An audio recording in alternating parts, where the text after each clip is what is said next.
We live and direct from the 1-6. Ooh, no, not quite. Not from not the quite. 1-6. Ooh. Not quite. Speaking of rap music, did you know that it took Jay-Z 7 years to be famous? According to hip hop expert Matt Rule, it takes time. Jay-Z took 7 years to build Rockefeller, according to Matt Rule. Yes, according to him. Oh, boy. Wow. It's one. You know what? I was gonna make a bad joke. I'm not gonna do it. There's a lot of bad jokes you can make about the Panthers. Speaking of bad jokes, Panthers today versus the Buccaneers lose 32-6. Speaking of bad jokes and maybe bad dreams and bad football and what else? What else we got bad? Just bad. It's just everything's bad. Everything's bad. Hello, everyone. Welcome to Under Construction. Rodney's here now. We forgot how you look, buddy. How you doing, man? Yeah. All right. Welcome back, sir. Someone suggested that we talk about the Panthers or the Hornets for an hour. You know, I don't disagree with that, but out of pure obligation, we have to. We're here. Yeah. So let's go ahead and get this out the way and talk about the Panthers' loss to the NFC South champion. I'd rather talk about Jay-Z. Since that's what Matt Rule's. I mean, come on, man. How tone deaf can you get? I mean, do you think that's what the fans want to hear right now? Rodney, if you didn't hear, apparently Matt Rule says, took Jay-Z. Uh-oh. Got some feedback. Hold on. Okay, we're good. According to Matt Rule, it took Jay-Z 7 years to build Rockefeller, Rodney. And just in case you didn't hear that part. Yeah. Oh, man. Look. We're that far bad that Matt Rule is talking about Jay-Z. Yeah. Yep. So we're not making it up. So I was just listening to a little bit of Cam Newton's press conference, man. It's very reflective. Thinking about just the keep pounding moniker, shouted out some of his old teammates, and he took a lot of accountability. He's saying that the city of Charlotte deserves better, and that's an understatement. And he's saying he's not taking the coward way out and not blaming himself, but he says it's I don't know, man. It's a sad feeling because I know this is his last game as a Panther at home, essentially. I tend to agree, man. And look, and honestly, where I'm at with this right now is I don't even mind if it is, man, because I don't know if I even want him coming back to this mess next year. And I don't mean to even jump ahead because we'll get into this, a little further along in the cast. But let's stay let's stay at this point. Vashti reported a few weeks ago, last week or whatever, that in all likelihood Matt Rule is coming back next year for year 3. Right. And what indication that Sam Darnold took the majority of the snaps kind of gave you today? Like, how did you feel? How do you guys feel about that today? Bluetooth pairing. It's that's Cam Newton's last game as a Panther. I mean, they went all in on Sam Darnold, and so sometimes you have to. If you went all in on that, that's what you got to go with. Yeah. Sam Darnold is going to be healthy, and the Panthers will feel like they didn't get a chance to properly, fully evaluate Sam Darnold over the course of the season because he got injured.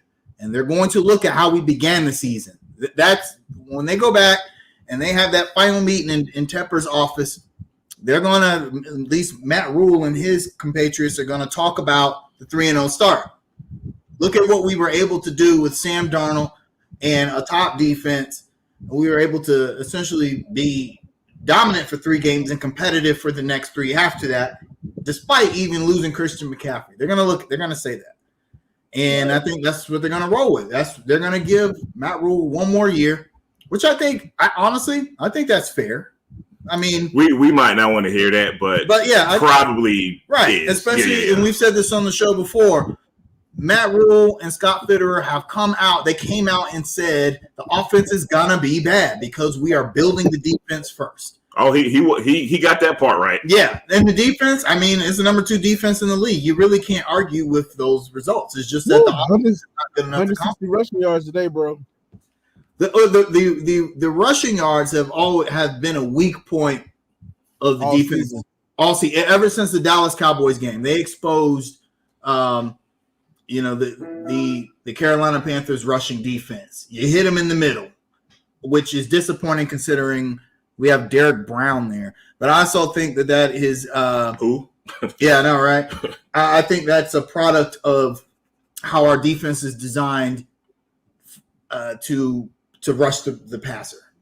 So you shore up some of those issues. You shore up your linebacking core in free agency, and then you build in the draft around your offensive line. I think that's going to be the plan for the Panthers. And if we have a season where we make the playoffs next season, then people are going to forget about this year. And I think that's what David Tepper's hoping. They're going to forget about this year. They're going to forget about Cam Newton. They're going to forget about all that. But next season, if it's just as bad, then you hit the reset button again. At least on the coaching staff. Let me ask you a question, Jamal. Before you go, let me ask you guys a question. Do you trust Matt Rule in making the next quarterback decision for the Panthers? No, absolutely not. How can you?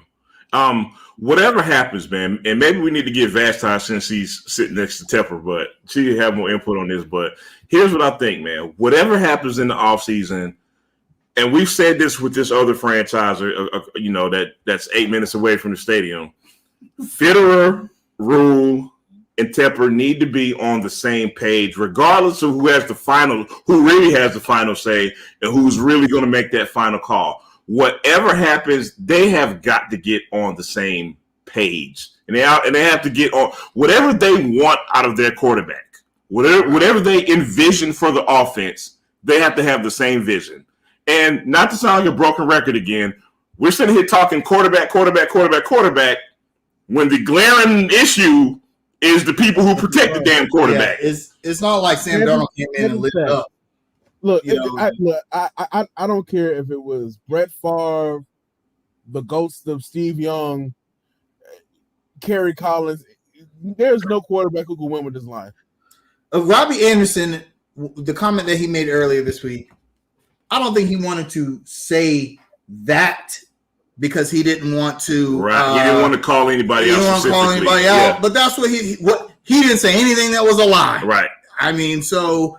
And if you look at the game today, the Tampa Bay Bucks, 7 sacks, 3 on Cam, 4 on Sam Darnold. It was just even the interception that Cam threw, which it looked like. Well, it looked like, hey, that was a bad throw, but he was trying to throw the ball away.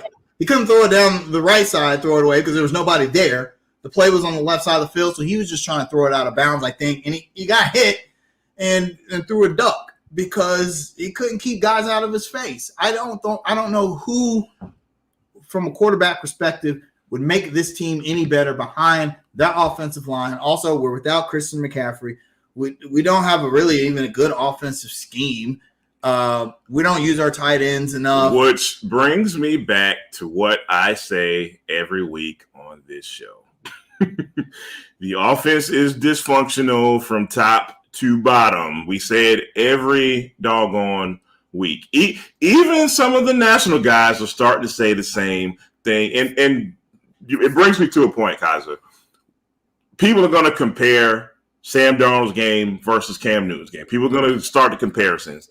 And if you look at the game objectively, there's no damn difference. You know why? Because the whole system is just dysfunctional. Exactly. Yep. Neither one of these quarterbacks produced a touchdown today. Bottom line. Sam Darnold and Cam Newton are obviously different types of quarterback. Let's state the obvious. Right. Both types of quarterbacks didn't produce a scoring drive today. A touchdown today. I'm sorry. Cam 7 for 13, 61 yards and an interception. Sam Darnold did not throw an interception, but he was only 15 for 32 for 190 yards. I mean, obviously he threw 2.5 times as many passes as Cam did. And in the one chance that we had to score, what happened? Abdullah tripped over the O-line and fell.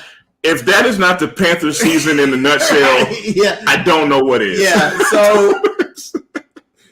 so Panthers fans, next, really, you just shut it down for this season and get ready for next season and hope what David Tepper's hoping, which is that we'll win games next season and everyone will forget it. Because let's be honest, when the last time we rebuilt with Ron Rivera and Cam Newton, I remember that third season, the Panthers were good. We won the division, went to the playoffs. We lost to Colin Kaepernick and the 49ers, but that was a good season for the Panthers. Who remembers the previous season? Nobody. Nobody remembers the previous season in which the Panthers went 6-10? Yeah. 6-10. They might have gone 7-9 that year. I think they went 6-10, 7-9, and 12-4. No one remembers that 7-9 season. So winning solves all. If the Panthers win, and to be fair to them, with their defense, I think they're in a better position to be more competitive next season. They just can I talk about somebody on that defense today? Talk about everybody. No, I just want to bring up one person. Like Stephon Gilmore got cooked. He had a bad day today. Stephon Gilmore had a bad day today. Go ahead, man. I don't want to interrupt your thought. Go ahead. I mean, it's if you're in the front office and you see that, do you bring him back next year, knowing that you got J.C. Horn coming back, C.J. Henderson, young guys, and everybody? Yes. I'm going to tell you why. All right, so you look at today, and I'm just strictly sticking talking about today so far. Gilmore got cooked today, but you could also ask yourself how much of that was kind of related to scheme, because I noticed there was a bunch of soft covers today. There's a lot of cover 2, cover 3. So it's not like Gilmore was mano-a-mano against Brown a whole lot today. You know what I mean? He's going to be in the screen when Brown obviously catches the ball. He's going to be the closest guy nearby. But you got to give Antonio Brown some credit. Antonio Brown is a really good receiver. Let's give credit where credit is due. Schematically, I don't know if cover 2, cover 3 is the right scheme to really cover Antonio Brown. 10 catches, 101 yards today. Also, we can't say when it comes to Cam Newton, well, hey, he's been sitting on the couch and he comes into a new team and and then not say the same for Stephon Gilmore. The same situation. Same team. Patriots. Yep. He had not played with them during the preseason at all. And then he comes to the Carolina Panthers in the middle of the season. He has to learn the playbook. And I know the defensive playbook probably isn't as complex as the offensive playbook, but there's still a lot to learn in terms of scheme. I think Stephon Gilmore has played well considering those circumstances throughout the course of the season. It's just that today, plus, I mean, you're playing Tom Brady and the Bucs, who have one of the best offenses in the league. You got Antonio Brown. And they had a lot of injuries, and they still had Rob Gronkowski, who he's weird. He won't do anything the whole damn game. But to put the game away, if you want to put the game on ice, and then suddenly he just appears out of nowhere and gets a big play that leads to a touchdown. So I'm not going to single out Stephon Gilmore for his season entirely. He had a bad game today, but I think if you're the front office, you say, okay, what can he bring us versus the detriments? And he's veteran leadership. He's still a starting corner in the NFL. The question is going to come down to what's he going to cost. Right. Because, hey, Chris Galloway brings up a good point. Let me know if y'all agree with this or not. Galloway says, I don't know if I agree with this part, but y'all let me know. Gilmore's starting to break down health-wise, so the price would have to be right. Rodney, what you think about that? First of all, Chris never has good points. And I can see him back on the cheap as a situational, veteran leader on the team in the future. But I mean, like Chris said, the price has to be right. I'm not I'm not breaking the bank for an older guy. Me speaking as an older guy. Right. Yeah, I'm not sure. And then to answer somebody's question, next year we're projected to have around 28 million in cap space, and that's around 19th, 20th in the league. And we have one top 100 pick, and which is pretty bad. But I mean, if we can get some guys to take a pay cut, I can see that physically getting to around $40 million in cap space. No, would you take a pay cut for the Carolina Panthers? Yeah, hell no. No, absolutely not. What? Not unless my wife said she wanted to really stay here. I mean, typically when guys take pay cuts, it's because there's a marquee player on their team that you say, okay, we gotta keep this guy, or it's worth the situation. You take a pay cut when you say we're in contention for a Super Bowl, right? Or I could just cut you. I go to another. I mean, even better. They cut Denzel Perryman. He in the Pro Bowl. I shoot. Yes, if I'm a Carolina Panther, you can cut me. You can cut me. I'm gonna go somewhere else and get paid. Shout out to Denzel Perryman. Gosh, Pro Bowl. boy, what a blunder! Wait, look, I don't want to get sidetracked too much, but imagine seeing Denzel Perryman go to Super Bowl. And then last night, seeing Rasul Douglas have a damn career resurrection in Green Bay. Bro. I just wanted to get that out of the way. Shoot, even Kenyon Barner was smoking us. Kenyon Barner, who I ain't heard that name in 7 years. Yeah. This dude making plays. You know what? Oh, man. No, you can't make this stuff up, man. Yeah, I don't know. I'll say this. This question has been floated around internet land for the past week or so. Whether or not this season is worse than the season that preceded Cam Newton, that 1 in 15 season. And I'll say that was I don't think this season is worse. That and the 2 and 14 season clearly were the two worst seasons. 2 and 14 was pretty bad. Those were terrible because you didn't think, man, they're going to be better next season. I didn't think that. After the 1 and 15 season, that the Panthers would be any better. Even with I got some pushback for you. After the 2 and 14 season, we knew we were assured the number 1 pick, and with that comes hope. As of right now, we have like a top 7, 8 pick. Where are the quarterbacks in this draft? And also, do we have an offensive line to protect? But here's another difference, though. I'll say this season is more dysfunctional than those seasons, mainly because those seasons were at the very end of coaching regimes. Yeah, it was the end of George Seifert's era. George Seifert didn't give a tough. He did not care. And then it was the end of the John Fox era, whereas this is the beginning. Who also didn't give a cuff. Right. Yeah. This is the beginning of the Matt Rule era. And yes, we don't have a number 1 pick, but also in 2010, remember people who drove F-150s were very upset that Andrew Luck had decided to not come out for the draft and that it looked like Cam Newton was going to be the pick. Right. And no, to be fair, no one thought Cam was going to be as good.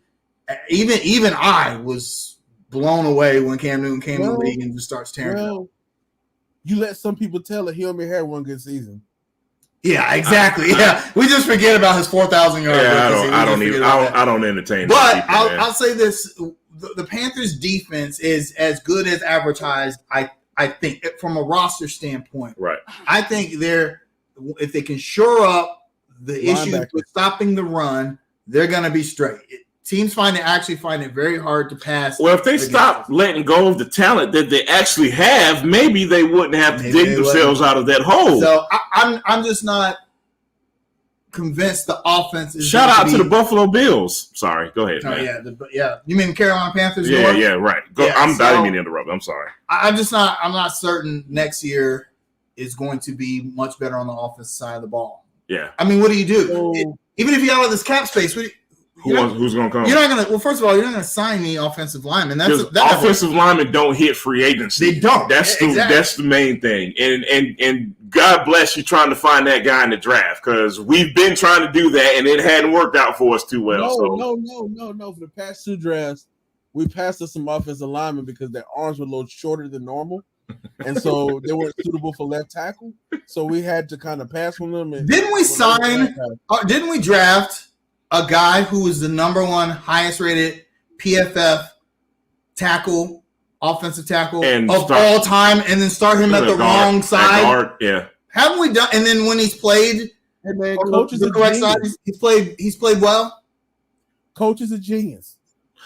Well, you know what? Is that the bright side? Because Brady Christensen, didn't play bad today. Hadn't really played bad. Is that a bright spot? Is that a little bit of hope? I'm telling you, you put him on the correct side. I think that the O-line's better. Wow. And Matt Rule has not come out and said, I need an explanation because I'm not a football genius. So I need you to explain to me. Short. He was saying his arms are shorter than he would like, and that he wouldn't make a good left. Now I know PFF is not the end all be all, but they said, hey, this guy, according to our metrics, is the best offensive tackle in the history of college football. He's the best. But let's stick him at guard. But put him at guard. No. Let's stick him at guard while we draft another guard. Yes. Who, you know, So I need to know what Matt Rule knows that PFF doesn't know. That part, Rodney. Yeah. Matt Rule turned around Temple, and he turned around Baylor. How's Baylor doing these days? Pretty good. Look. Nobody's talking about 2021. It's still an asterisk. COVID is still going around, so we'll know the true effect of Matt Rule leaving next year. But Matt Rule is a functional genius, and we just have to tap into his genius to win a Super Bowl within the next 7 years. That's how long it took Jay-Z. That's right. That's how long it took Michael Jordan to win his first championship too. So maybe so that means we got 4 more years of this. Is that what we were saying? Yeah, we're good. Danny, against my better judgment, I guess you can call in today against my better judgment. I cannot promise I won't hang up on you today. But, Danny, if you'd like to call in and brag about your struggle win over the Lions, please feel free to do so. Back to the show. So, all right, let's we've given the Panthers just too much time, in my opinion. Offensive MVP. Offensive MVP. Rodney, you want to take that one first, brother? Shout out to the new kicker. I can't pronounce your name. Oh, yeah. 2 field goals. He was the only person that scored today. Two field goals in your first game as a field goal kicker. Yeah, I can't pronounce his name. Hazrulahu, yeah, something like that. Good job, bro. I'm gonna go. Shout out to Shy Smith. Shy Smith, the rookie, came in today, 3 catches, 86 yards. Hey, yeah, he had a really good. He bailed Sam Darnold out. Of a play, but my guy is gonna be Lachlan Edwards, the punter, 253 yards. On 5 punts. That's incredible. That man did his job today. He earned his paycheck. Matt Rule gonna throw him under the bus. Yeah. We had got better punting. He had a 60-yard punt today. He put in work. We got to win the game of field position. We didn't quite win it today. That punter of ours, he didn't. Yes, that's actually a new game I'm gonna play with Matt. Who's he gonna throw under the bus this week? You know, at least I'll say this about Ron Rivera, John Fox, and even George Seifert. When the team was terrible, they took credit for the team being terrible. Especially Ron Rivera. Ron Rivera, hey, that's on me. I got to do better. John Fox, hey, I got to do a better job. I got to out-coach. It is what it is. Matt Rule, no, it's not his fault. Hey, I turned around Baylor and Temple. It can't be my fault. Absolutely not. No, sir. I called the plays. They didn't execute. Not my problem. I'm still getting paid on Monday. Is there a defensive MVP? No. I have one. The Bank of America crowd today is the defensive MVP.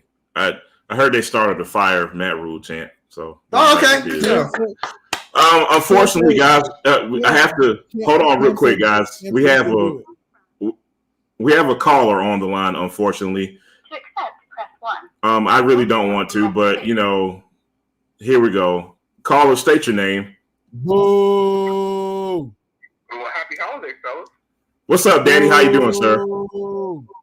I just wanted to wish my 3 of my favorite guys from Charlotte, happy holidays. And, Merry Christmas and Happy New Year, and it's a beautiful day in Carolina. Would you like to talk about anything football related, sir? Can you get to the point, sir, please? I mean, if this is the end of Cam Newton, do you think Matt Rule should have given him one last series where fans could really give him his last moment of shine since he's never gotten it? Thank you for your questions, caller. No, to me, it's just I hate that that Cam Newton's final stint as a Panther is going to be associated with this shit show of a team. And it's not his fault. It's different than like, a lot of players in their twilight, they're bad, and because they're bad, the team's bad. But the team's been bad ever since Cam left the first time, and he came back and it's still bad. And he's taking all of the blame. They asked him during the press conference post game, was it difficult doing the 2-back quarterback? Which it probably is. It has to be, right? But he said no. You just got to do your job. There's something wrong when Cam Newton. I'm not saying this against Cam Newton, but Cam Newton has been the most professional person out of all the Panthers organization for the last month. He's the one that has to die on the sword and respectfully answer these questions in the press every week, and he's just been answering them as gracefully and as classy as you can ask for. And to answer Danny's question, man, I really didn't even care about some makeshift swan song for Cam Newton, man. Just let him bow out gracefully, man. Rodney, what you think, bro?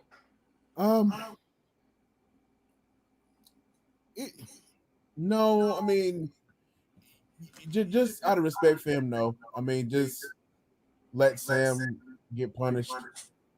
But I mean, it was just kind of sad looking at Cam on the sideline, just because I could look at his face, and tell that he was just thinking like, why did I come back to this? Yeah, did I sign up for this?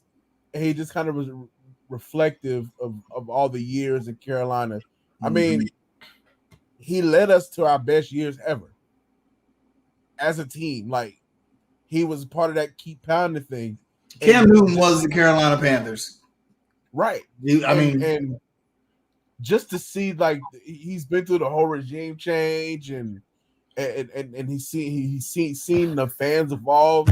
And I believe he's genuinely sorry that everything didn't go as well as he would plan, as he planned it would go.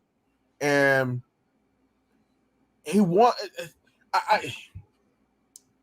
he's better than me because I would throw the whole offensive line under the bus. I wouldn't care at this point.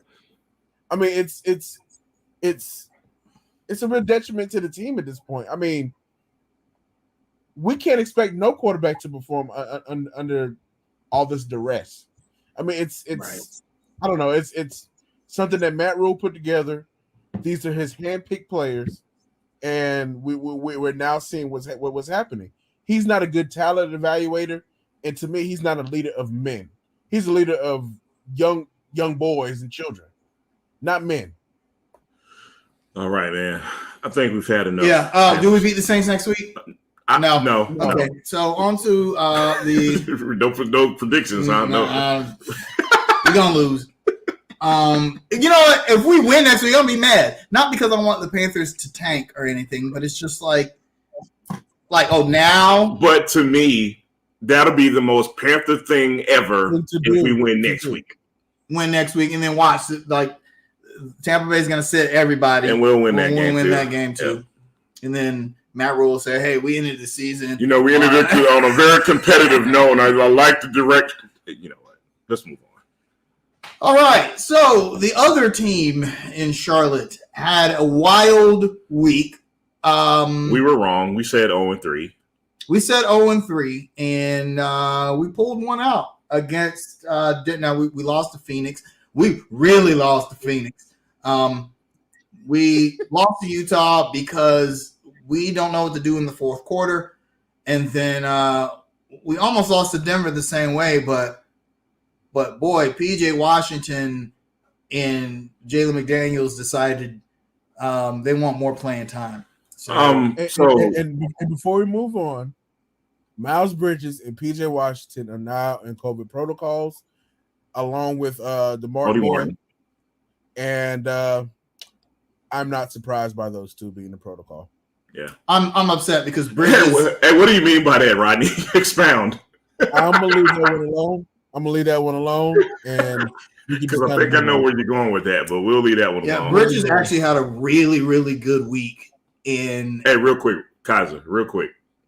Bridges had a good week, but you know what he didn't do good? Rap. Miles Bridges, stop making songs. Hey, please. Let's move on. You know, maybe see, and here's what's gonna suck. He's in COVID protocols, and he ain't got nothing to do. He ain't got nothing to do but make more bad songs. Just to make some, Yeah, but Miles Bridges had a great basketball week. Yes. And it really sucks that he won't be here because we owe Houston one. You gotta beat. In my opinion, you have to beat Houston and Indiana. You have to win those games. Put yourself two games above 500 before you play Phoenix again. Yeah. And Miles Bridges had 26 points against the Suns, 21 against Utah, and 21 against Denver, doing everything that Miles Bridges does on both ends. We're gonna miss him against Houston. So I want to hurry up and get this out the way because this was the most horrible game this week when we played against the Suns. I have smoke to give. I have some smoke to give out. Sir, I have defended you all season. I really like you on this team. When people say you're overpaid, I give context. I still like you here. I don't want to trade you for Miles Turner, but I have to give you smoke, Gordon Hayward. I don't know if something's wrong physically because, he did miss the game because of lower back soreness. I think he missed the Utah game, right? Yeah. So I say that to give context. I don't know if something is going on with him physically or not. With that being said, Gordon Hayward, you got to play better, homeboy. 4 for 13, 9 points against the Suns, and then you stink it up against the Nuggets as well. Play better, man. Yeah, I don't know what's going. And before the San Antonio game, in which he scored 41, he came out and made a statement in which he talked about how he needed to be more aggressive, and he felt like he wasn't playing well. And he comes out and scores 41, and then he disappears after that. And I think that Gordon Hayward is not a spring chicken anymore. He's had some injuries. I think given a gargantuan effort like he did against the Suns, probably wore his butt out. But here's the thing, man. Here's the thing. If that's truly the case, there's nothing wrong with saying, you know what, let me rest the game. No, there is. Well, of course there really is, but you get what I'm saying. Exactly, yeah. If we're looking at the long run and saving him for when we really need him, if our ultimate goal is to make the playoffs, send him down a couple games, man. And the thing is I don't think I don't like that face Rodney's making. Yeah, I don't think it's an issue of even he was not aggressive against the Suns. He only shot. Well, no, he was aggressive against the Suns. He just the shots weren't falling. Right. Shot 13 times. Shot 5 times from 3-point range. Made his first 3 that he attempted. But minus 29. Yeah, but everybody was like minus 20. Let me ask you guys a question. Yeah. Why is it every time we come out in the first quarter, we get freaking blitzed? Like I just outside of the Denver game, it's like we let up 30, 40-point quarters. We get lit the hell up, and it kind of sets the tone how the game's gonna go. We always try to claw back, and it's just like if you come out focused and put forth the effort defensively and set that tone, the game will go really a lot easier. A lot easier. I think it's I'm actually gonna leverage some criticism at Borrego here. Y'all know how much I love JB, but it's the scheme and the pace. The Hornets lead the league in pace. Yeah. Okay. They also lead the league in 3-point shooting percentage and 3-point shooting attempts. They come out in the first quarter and they jack up as many threes as they can, and then they get back on transition defense. That's the Hornets game plan. Go down court, look for the 3, shoot it, run back, right, and play transition defense. The problem is that they're getting back on defense, but when you have such a high pace, you also give the other team more opportunities to score. Yeah. So the other teams are coming out and they're not jacking up threes. They're taking the high percentage shots so they can build their rhythm to then start shooting threes. And then by the time we warm up, because it's usually too late. It's too late. They've already scored 41 points. And then that's why the Hornets are such a good comeback team because, okay, we're warmed up now. We're in our rhythm because we done shot 27 threes in the first quarter. There are a lot of times I think the Hornets should take the high percentage shots. I understand from an analytic standpoint, you want to shoot the three, but you have to kind of get in your shooting rhythm. The Hornets never do that. Kaiser, that's an excellent point, man. And it's kind of been the season-long kind of argument with this team as far as pace versus defense. And something I've been thinking about with the Hornets, man, like sometimes, and I mean this for any sports team, you know how most sports teams, they want like an identity and they live and die by a certain identity. Sometimes it's okay to be a chameleon. You know what I mean?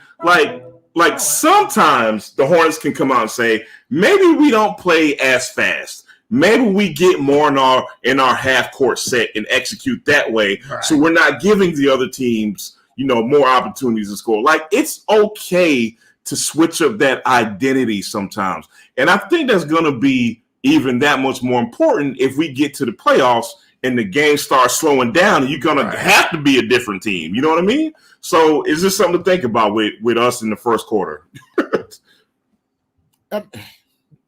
You guys make good points. I'm going to say this, and I'm going to run. We don't have a defensive backcourt, and I'm going to leave it which is the next point that I was going to make. But go ahead. Let Ronnie finish. Go ahead, bro. No, I'm look, you better run. If you look at that Denver game, you better duck. If you look at that Denver game, there was a point guard in the game who could play a little bit of defense, pressure that ball, pester everybody, and there's a reason why somebody didn't come back in the game. I'm gonna just leave it like that. Look, let's talk about that. So, our much beloved second-year point guard, we love him, right? I love LaMelo Ball. We all think he's going to be a superstar.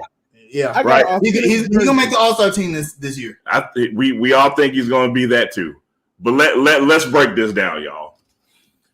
That first quarter, most games, LaMelo wants to play passing lanes. LaMelo wants he wants to hit the home run. You know what I mean? LaMelo's not a let me get in front of my guy. Not like his brother is. Not like his brother is. LaMelo wants that steal. You know what I mean? So what happens a lot is when LaMelo is gambling on defense, those point guards are getting in the lane. And what happens when you get in the lane, especially when you don't have a damn center? What happens? You're going to kick that ball out, and them teams are going to hit these threes. In fact, teams, they bait LaMelo Ball. If I can see it, I know the coaching staff sees it. They bait him into playing the passing lanes to get open threes sometimes. He just needs to discipline. Let me ask you a question. As far as roster construction is concerned, would it be more prudent to get like a 6'7", 6'8" type two guard like Kelly Oubre? Like Kelly Oubre, who was starting the season when the Hornets were 12-5. Like, hey man, look, look. You said it. I didn't say it. Y'all going there? To me, it'd be smarter to start someone like him to make up for some of LaMelo's deficiencies. I honestly think he'll get better, and to me, with him is more of a patience issue. He wants to speed up that pace. Yeah, I agree. And I get it sometimes, but sometimes you just got to be patient. Use your length as your advantage for these. Did you guys watch the Golden State Suns game last night? I did. Okay, so I'm watching that game because of one main reason, besides Steph Curry. But the Golden State Warriors are like the best defensive team in the league. But that can't be true, Kaiser, because they don't have a rim protector. And somebody told me that if you don't have a rim protector, you can't possibly play good NBA defense. They don't have a rim protector. Steph Curry, who is not known as a defender, although he plays defense a lot he doesn't gamble as much as he used to, but Steph Curry will get a lot of passing lane steals. He's led the league in steals before.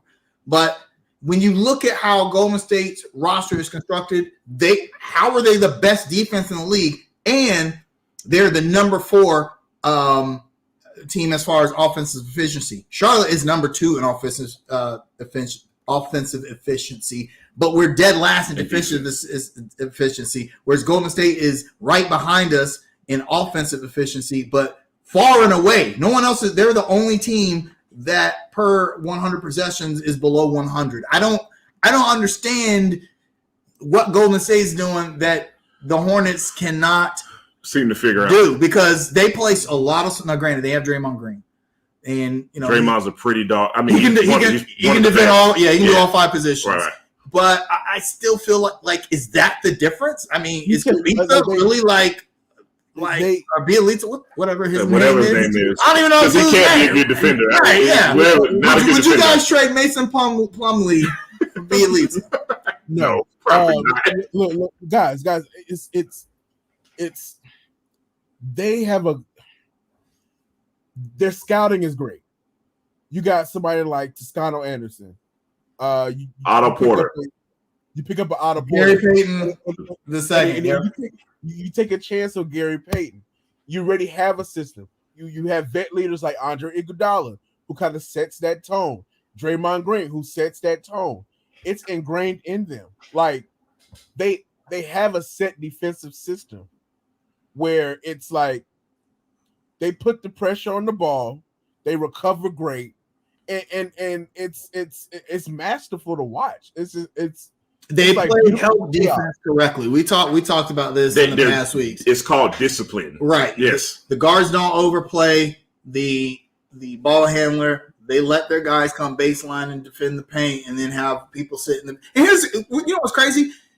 LaMelo Ball could live in the passing lanes if the teams played help defense correctly. Right. But we don't. But he don't. He could if you have your guy slide over from the baseline and protect the paint, then that gives LaMelo the freedom actually to play the passing lanes so that the point guard he has nowhere to kick out to. And look, and here's where I will give way to the argument of a defensive center, because even if LaMelo was gambling so much, now, of course, you could gamble a little more if you had that big-time shot blocker in the middle, but we don't. But I don't even like that. I don't like the idea of... I don't look, because it still puts him in a bad position either way. I don't like the idea of, well, if we have Miles Turner sitting there, then no. You still want your guys to be disciplined defensively. Imagine if you had someone like Miles Turner. It'll be that much better. And that's what teams would. Phoenix don't cheat on help defense. 2 points I want to make. Now, for those watching, we're not going to turn this into a Warriors versus Suns podcast, but I want to make 1 point of what I saw in that game, man. You look at us when we played the Phoenix Suns. Let's look at the game when we played the Suns. Let's not. Unfortunately, we have to. Okay. That Suns offense was like clockwork. I mean, it was clicking on all cylinders. We looked downright silly trying to guard the Suns. We like constantly in scramble mode. Every possession was constantly just scrambling, and there was always a shooter open on the corner. What do the Golden State Warriors do? To Kaz's point, they helped correctly and they stayed disciplined. They kept Chris Paul out the lane as much as you possibly can. No, don't get me wrong. Chris Paul is great, but they kept him out the paint as much as they possibly could. That's what led them to the win. It's such a contrast between the Warriors and the Hornets defense. Now, there's another point I'm going to make. This is why it's so frustrating to watch the Hornets sometimes. Because sometimes when we do play defense, it's like, damn it, why can't we do this all the time? So, like the time we beat the Warriors. So how do you correct that? Because a lot of people are going to say that's on coach, which I actually don't. Criticism. I don't disagree with that. But here's what the coach has to do: he's got to sit guys who don't. He's like he did, like he sat LaMelo Ball, like he sat Gordon Hayward, like he sat Terry. He got to sit guys.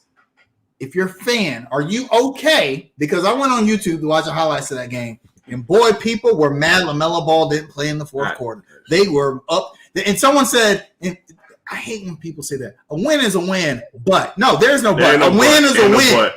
A win is a win. In professional sports, you take a win however you can get it, man. But people are like, a win is a win, but you got to let LaMelo play. No, you don't. No, you don't have to let LaMelo play. You tell LaMelo, hey, man, you weren't helping out correctly. I'm bringing Ish Smith in, and he's going to win the game.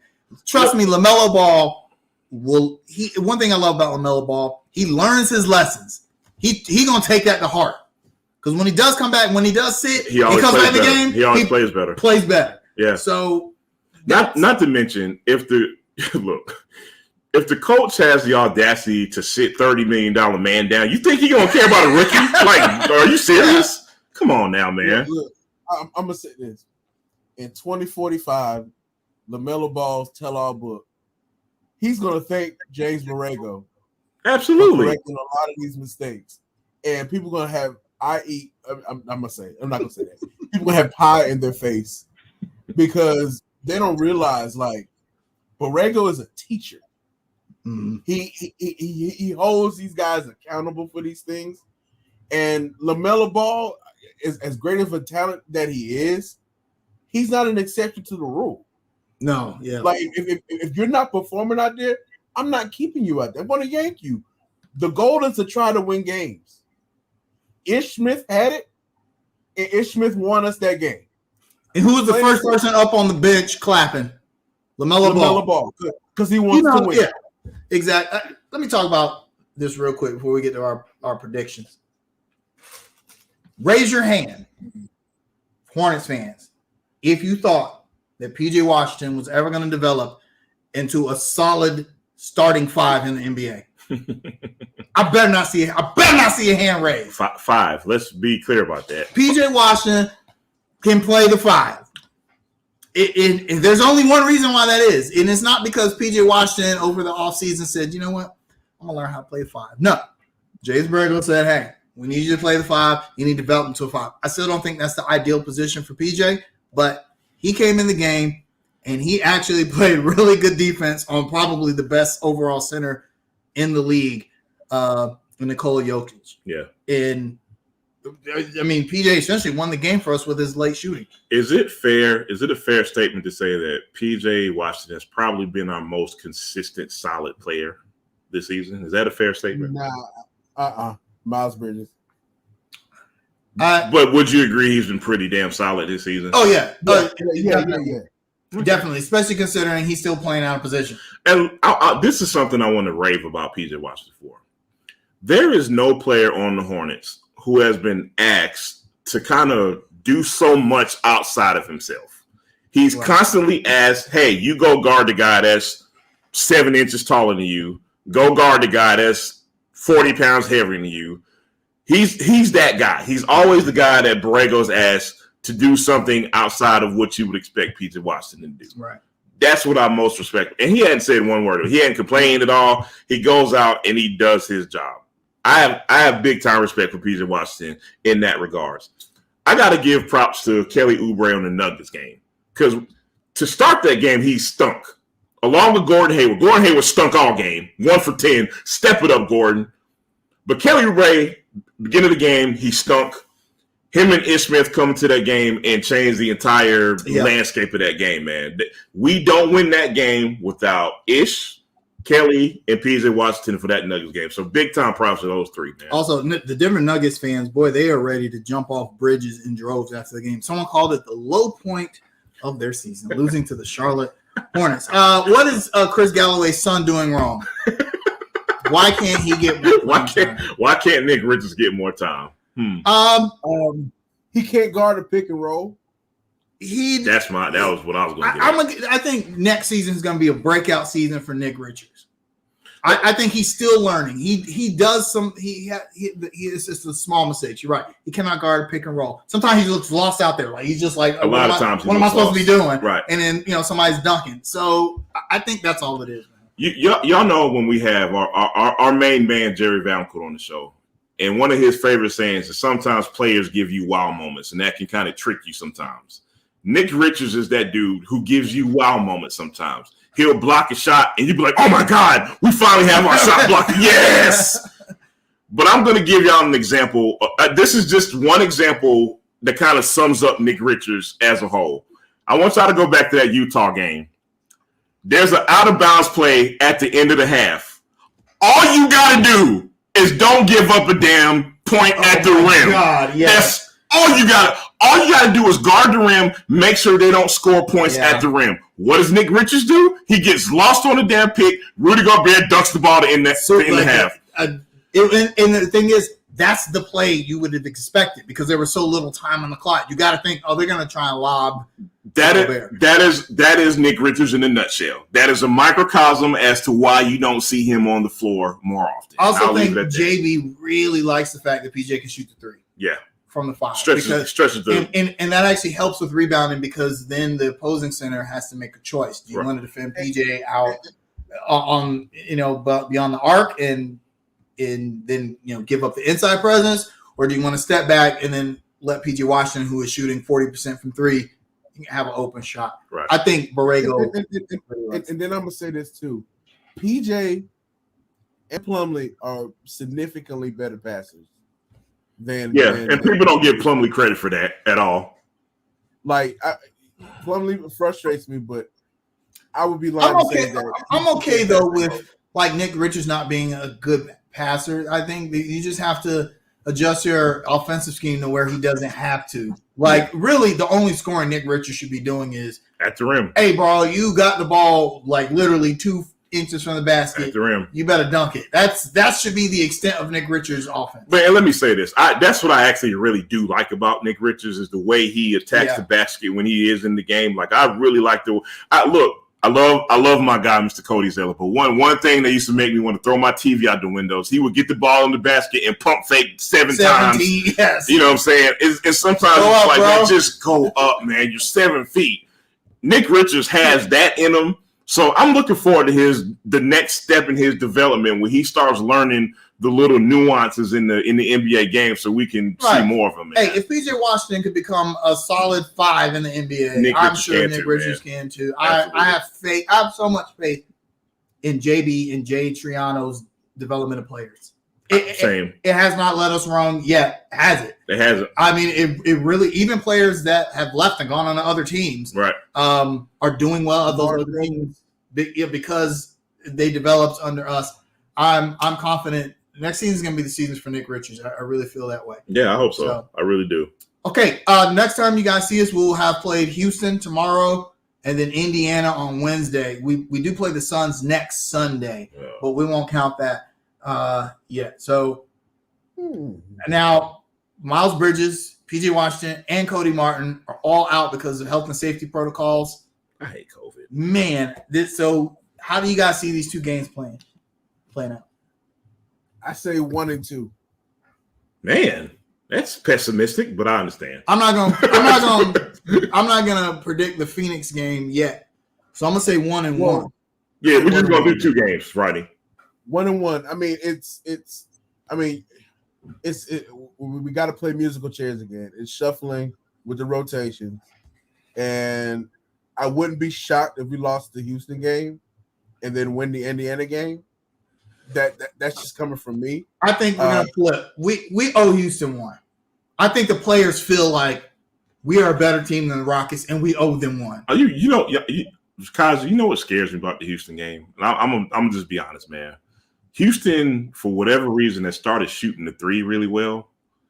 And you know how we are when it comes to guarding the paint and letting other teams shoot 3s. That's the one thing that worries me about Houston. With that being said, I'm still going to pick us to beat Houston. I actually think Indiana is probably tired of us kicking their ass. Yes. So we may drop that one. I agree. I think Indiana's like, look, man, we tired of it. We gotta beat the Hornets sometime. Also, we're playing Houston at home. The Hornets are 8-4 at home, 9-13 on the road. I think we'll find a way to beat Houston. I don't think we need Miles Bridges, Cody Martin, and PJ Washington to beat Houston. Indiana's going to be tough, especially without PJ Washington, because the savior, Miles Turner, who never really performs against us. Go figure. Yeah, he's but gonna he won't have PJ Washington guarding him. Y'all sound like some haters. Miles Turner is the second coming of Hakeem Olajuwon. I mean, hey man, that 8 point and 4 rebounds a game he averages against us, man. We sure could use that around here, boy. He sure can. Hey, averages 2 blocks. Yeah, that changed the game, right? 2 whole blocks. That is 30 more wins right there, buddy. Oh. You about to make some people mad, Jamal. That'll be all right. That'll be fine. It's Christmas time. Be happy. Yeah. My last thing about the Hornets is that third hardest schedule in the league right now due to strength of schedule. Got the worst part of it over. They played more Western Conference teams on the road than they've played Eastern Conference teams in total. Wow. That's dumb. That's the dumbest crazy. Stat ever. That's crazy. And we've already had multiple players out for health and safety protocols. And despite all that, we're 17-17. 500. Just as Rodney predicted. Yeah. So, 42-40. Hornets are 0-4 in overtime, though. I don't like that stat. I don't like that stat. I don't like that stat at all. They're 5-2 in the division, though. That's interesting because this is a tough division. Yeah, it is. Miami, Washington. Yeah, no. Chicago. You got some tough teams in that division. And what's even more interesting is we're going to be playing those guys a lot more come second half of the season. So I'm still waiting for the Eastern Conference to equalize, but I don't know if that's going to happen. I mean, so we're starting to see it a little bit. The Nets are number 1, Chicago's number 2, the Bucks are number 3, Heat are 4, but like Philly is only 16-16. They're the 7th seed. Right. If the playoffs are starting today, the Hawks are worse than us somehow. Now, to add context, Trae Young's been out. Trae Young's last couple of games. And no, I don't want to hear it. I don't want to hear it because Hornets fans the whole 5 games. when the whole team was out last season. Look, man, hey, every team has injuries. Every team has injuries. I don't want to hear it. The Knicks 15-18, the Pacers 14-19. It's the Eastern Conference is they said an interesting stat during the Phoenix game in which only 5 teams in the Western Conference are above 500, whereas the Eastern Conference has 9 teams that are 500 and better. Look, that's crazy. You know what that tells me, and I mean Captain Navi's statement, but more so than anything, we control our own destiny. Yes, you know what I mean. It is ultimately up to the Hornets to decide what kind of team are we going to be. Are we going to be the same inconsistent defensive team that we have been in the first half of the season, or are we going to improve on that going into the second half of the season? Right. If we can improve on that, our path to the playoffs is pretty direct. If not, it's going to be an uphill battle. I know the Hornets have stated their goal is to not play in the play-in. That means they got to shoot. Beat these teams you're supposed to beat them. Got to shoot for the 6th seed. Yep. Right now, Washington is in the 6th seed. We're two games behind them, but we have played 2 more games than they have, and we've beaten them. So Cleveland is 19-13. Let me interrupt you real quick, guys. National media. If y'all don't start giving JB Bickerstaff his damn props, like seriously, like come on, man. Who expected Cleveland to be? And I'm gonna say this about Cleveland. This is hey that man. If you're a Hornets fan, this is an ugly stat. Strength of schedule: Hornets 3rd hardest, 2nd hardest, Cleveland. You gotta give them props, man. Sorry. Yeah. Now they haven't played as many Western Conference teams as the Hornets have, but they played a tough schedule and they're 19-13. Evan Mobley looks as good as advertised. As good as we said he was going to look. Yeah. I mean, they look like a strong team. So, yeah. Hey, man, look, I was hoping we kind of take to get him. I'm like, that's our center right there. That's the guy right there. That was it. But I mean, everybody called me crazy. I said, that's the guy. Hey, man. Jalen Suggs. No, Jalen Suggs is not that guy. No. Hey, I still have faith that Kai Jones is going to get his shot next season. I don't know, man. He's too much talent. The upside is definitely there. Exactly. Man. Yeah. And I think JB has never just thrown anyone into the fire. Right. He didn't do that to LaMelo. He didn't do it to Devontae Graham. He didn't do it to Miles Bridges. PJ Washington was the only guy who was really thrown into the fire. And that was more out of necessity than anything. And I think PJ has produced. I think that Kai Jones is in the offseason is going to make some strides. I think we all absolutely love Kai Jones's upside. Yeah, but he was the number 2 projected center in the draft. It was Evan Mobley and then Kai Jones. So maybe we have to have a little bit of patience. No. We're Hornets fans. Okay, we don't know what patience. Matter of fact, trade Nick Richards and Kai Jones for Miles Turner. There you go. There you go. I got it. Championship parade will be on Tuesday this year. I hate you. All right, shout outs. We'll give a shout out. I will give a shout out to Kemba Walker. Yes, that was gonna be my shout out too. Yeah, he got benched. unfairly. Health and safety protocols came. Even though the Knicks are not a great basketball team, Kemba Walker is still a pretty damn good player. Triple-double on Christmas yesterday. The man just had to get adjusted to the system and get acclimated to his new teammates. And so hopefully Tom Thibodeau continues to play this young man as he gets acclimated. Actually, the rest of his teammates need to acclimate. What happened to Julius Randle? He played good yesterday, but that was the first good game. He got paid and forgot how to play. Yeah, apparently. Who could have seen that coming? Woo, career year. Career year. Contract year. Woo, everybody knows that's coming. Guys, what you got? I'm going to shout out the fans because I need y'all to go to NBA.com and vote for All-Star players. Okay, I just filled mine up with Hornets. I don't care. I know that Gordon Hayward should make the All-Star team, but I don't care. I'm voting for him. And that's what you should do if you are a Hornets fan. Don't be like, oh, I'm going to vote for Aaron Gordon. No. Don't vote for DeMar DeRozan. Hey man, look, don't do that. Look. Hornets fans have suffered enough. There's nothing wrong with some blind fans. Guys, there's nothing wrong with being a homer. I would rather there be 1,000 homerist posts in the group. Is that a word? Homerist? Hey, we just made it up if it ain't. So. Then all these negative posts from people who feel like they're being objective about the Hornets. I don't care about your objectivity because it's not real objectivity. So go vote for everyone on the Hornets. We need to be more like Lakers fans. Delusional. We need more delusion in our groups. Like, yeah. We need to match the Panthers group delusion with the Hornets group delusion. Like Caruso was like the second coming of Jesus last year. We need to make that Cody Martin for our team. Hey, real quick. Who would you rather have, Alex Caruso or Malik Monk? If you're the Lakers, Alex Caruso. You know what? I'm watching the game last night, and I'm thinking Monk is doing all the stuff Caruso used to do, but worse. So. Stop. Don't do this no more. Stop. I'm just saying. Stop, man. I'm just saying. Yo, crazy.